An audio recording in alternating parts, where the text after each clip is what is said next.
Sounds good. Sometimes all it takes to unite the world is a little round ball. Ole, ole, ole. Soccer.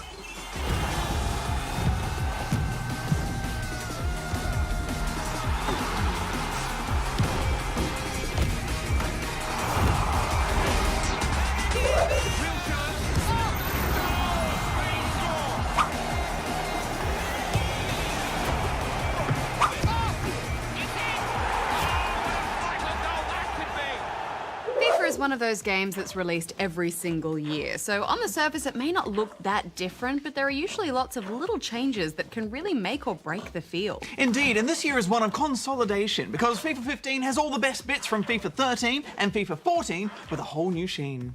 While also available on last-gen systems, this game was built foremost for the PS4 and Xbox One, and this year's game has next-gen quality to its visuals, with better-than-ever player likenesses, more impressive weather effects, and some improved player animations.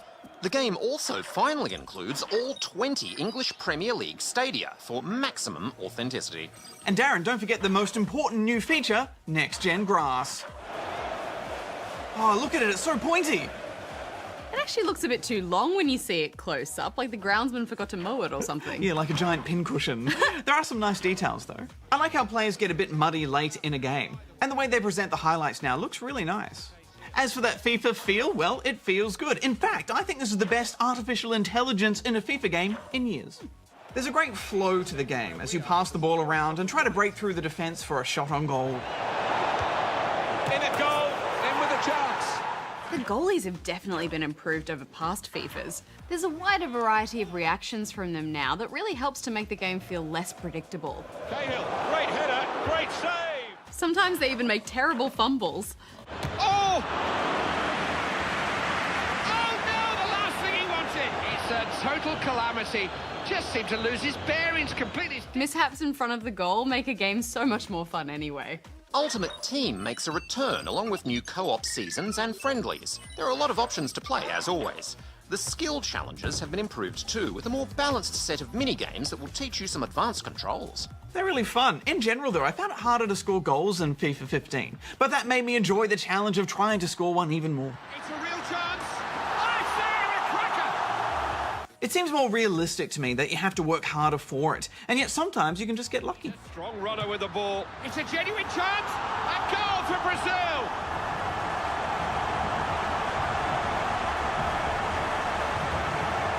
You definitely have to charge up your shots a little more now to get the right amount of power. Yeah, it took me a little while to adjust to that. I'm used to FIFA feeling a little bit more arcadey.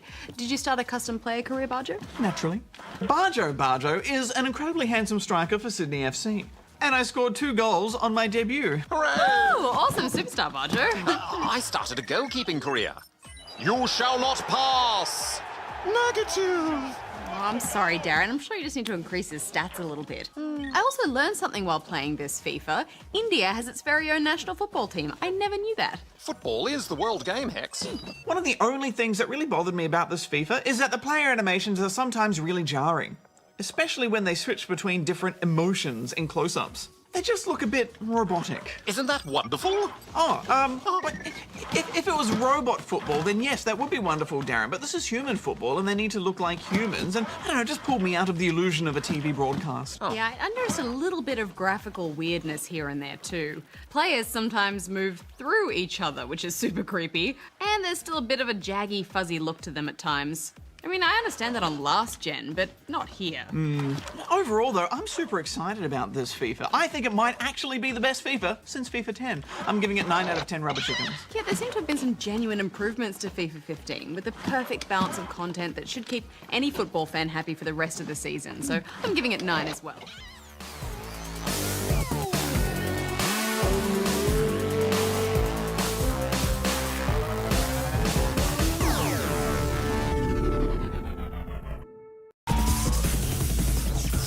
Thanks, Goose.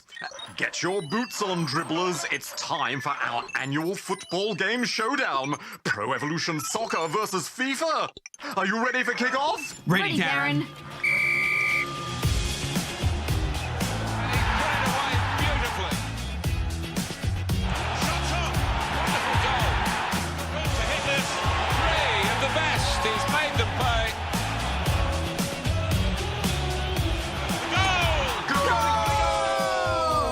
Alright guys, let's start with FIFA 16. And the tagline on the box this year is Play Beautiful. And there's one thing you can't deny about FIFA is that it is a beautifully presented game. Yeah, from the menus to the flashy replays and commentary, it's all super slick. The real question though is whether the gameplay has evolved enough to warrant buying it again this year. Well, one of the most dramatic new features is the inclusion of all 12 women's national teams, which is a first for the series. And the women's teams definitely feel different to play, don't they? Yeah, the women are a bit more nimble on their feet and their passing seems really zippy. What a fine save. And I have to say, it's super cool to see the Matildas finally get the recognition they deserve. Oh, fantastic goal and a fantastic time to get it. That couldn't wrap it up. The game doesn't let you pit a women's team against a men's one, but overall it's a great addition to the FIFA package. Another new feature is an Ultimate Team Draft mode. Affirmative. Draft challenges you to build your team based on random draws of 5 superstar players for each position. You'll need to balance team chemistry with raw individual skill to find success. Yeah, it's a fun spin on the already popular Ultimate Team mode, but Draft does require an entrance fee to play. Now, you can use FIFA points, which are a grind to earn, or you can pay real money. And I don't like seeing such an emphasis on micropayments. Yeah, if you would compare it to anything, I guess it would be Hearthstone's Arena, but it still feels a bit cash hungry. One small change to FIFA 16 that I think is a nice idea is the addition of an on-screen trainer. This basically teaches you to play the game, highlighting the button or move you should use in any given moment. Oh, great work by the keeper. And I think this will be great for newcomers. You mean noobs? Well, yes, but everyone has to start somewhere, Darren. All up, though, I think FIFA's showing its age a bit. And this is the same engine they've been using for years, and it's starting to feel a little stale. And you can almost feel EA Sports just running out of ideas. It was not the best. Yes, I do think it is time for a complete overhaul. Now the shot. The addition of women's teams is fantastic, and this is still a great package for football fans. The score. Oh, it's in there. But really, I don't know if it's a step forward technically and gameplay-wise for the series, so I'm giving it 3.5 out of 5 rubber chickens. I'm giving it 3 rubber chickens. All right, let's check out FIFA's big rival, Pro Evolution Soccer 2016. Is it square? Really well taken goal. Now this is a game which has really taken a step up from its last installment. PES 2016 has improvements all over the pitch, with smooth passing, lovely animations, and really responsive player control. I agree, there's something really dynamic about it. It just feels next gen. I found I was seeing something different in every match I played. Fires from distance. Where FIFA can start to feel a bit samey, PES feels unpredictable. A small touch I noticed is that your goal celebrations will change depending on where you run on the pitch. Like up to the corner flag, or behind the goal. Yeah, there's some nice attention to detail. Of course, PES still lacks the official club licenses that FIFA has in spades, and that commentary does get a bit repetitive. But the on-pitch action overcomes those flaws in time. The controls have a depth that makes the game blossom as soon as you learn its subtleties. The one place the keeper couldn't reach. I do think the referee is a bit too lenient though. You can get away with some pretty crazy tackles. But I suppose that means less disruption to the fine flow of football. What are you giving it, Barjo? You know what, guys? I had more fun playing PES than FIFA this year, and I think it's because it's had all the right tweaks in just the right places. I'm giving it 4 out of 5 rubber chickens. What about you, Hex? Well, in some ways I think FIFA is more realistic, but PES is just more fun fantasy. And, you know, I think fun trumps everything else this year, so I'm giving it 3.5 out of 5 rubber chickens. Now, I'm not wearing this referee's uniform just for show, you two. I have an actual soccer match to umpire. Robot soccer. Oh, I'll see you later. Good luck, Darren. How exciting. Do you think Darren's the umpire because he can't kick the ball with his little wheelie legs? Well, he'd be able to kick it with a base plate. Get trapped under there?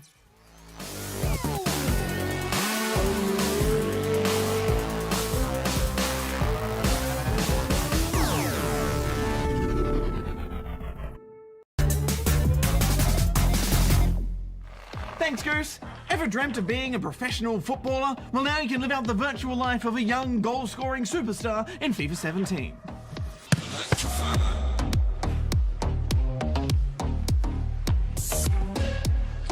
You never forget that first kick. In these circumstances, welcome to the Premier League, son. Short passes, and keeping the ball. And he takes it on with a shot at goal here. Well, they're trying hard to get in front here. Potential in this move. Win the game. Oh, it's there. It's Alex Hunter at Anfield.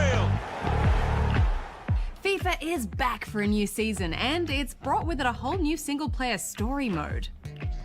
Called The Journey, you play as aspiring footballer Alex Hunter. Come on, Alex! And work your way from struggling substitute to goal-scoring hero. Goal, Hunter. Heck, Darren, this is such a cool new addition to the game. It's got cutscenes to add lots of drama, like when you first walk out onto the pitch and take in the roaring fans. And there's also interactive dialogue bits too, so you can roleplay Hunter's personality. You got football in your blood, lad. Thank you, Mr. Baker. I've been working hard just trying to get ready for today. As the story progresses, you divide your time between training sessions, where you can improve Hunter's stats, to crucial football moments, where you must impress the manager with a good performance on the pitch. And here's the shot. Perhaps even score a goal! Great build-up. Long. Saved by the... Got his shot off now. Goal at last. First goal of the game. I have to admit, I'm not really that into sports games like FIFA, but I really enjoyed playing it in this story mode. It gave me the motivation to learn some new skills and do better on the pitch, so that Hunter would become a football star. I just wish it had moments where the story could go in two different directions, instead of being such a fixed narrative. Yeah, you're more just along for the ride as opposed to making Hunter's journey your own. Even those dialogue bits don't really have any effect on the story. The Hunters are back. It feels amazing to follow in the footsteps of my granddad and my dad, who both played in the top tier. They're more just so you can do a bit of roleplay with his personality. But I still found playing Hunter's journey a lot of fun, and I even liked the odd cameo from a real football player. Oh, excuse me. Kein Problem, mein Freund. Good match, Alexander. This year's FIFA has a few technical upgrades. The game is now on a whole new game engine, and player likenesses look more realistic. Plus, gameplay has been slightly tweaked. There's now a whole new way to take penalties, and aiming your corners is now more precise. I personally found controlling the characters to be a little sluggish. Sort of like the animation is holding you back from putting together some nice flowing moves. It just got a little frustrating at times. Well, we should mention FIFA 17's main footballing rival, Pro Evolution Soccer 2017. Because it's got a great football engine that plays really well. If only there was a way to combine both of these footballing games, because then we would have the ultimate football game. That would be glorious! But for now, gamers will need to choose between the two. The decision will come down to what's more important to you. An accurate, realistic game on the pitch, that's Pro Evolution, or a game with strong online play and an immersive story mode, that's FIFA 17. And of course, FIFA has Ultimate Team.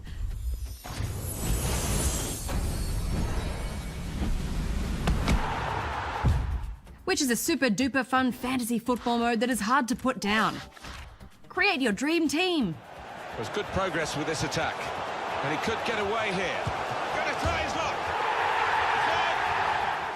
What are you going to score FIFA this year, Barjo? I think it's great, Hex. The Journey is a great addition for those who like to play solo and live the life of a top-level player. I'm giving it 4 out of 5 rubber chickens. Yeah, the Journey really got me in as well. I just wish the game controlled a little bit better, so I'm giving it 3.5 rubber chickens.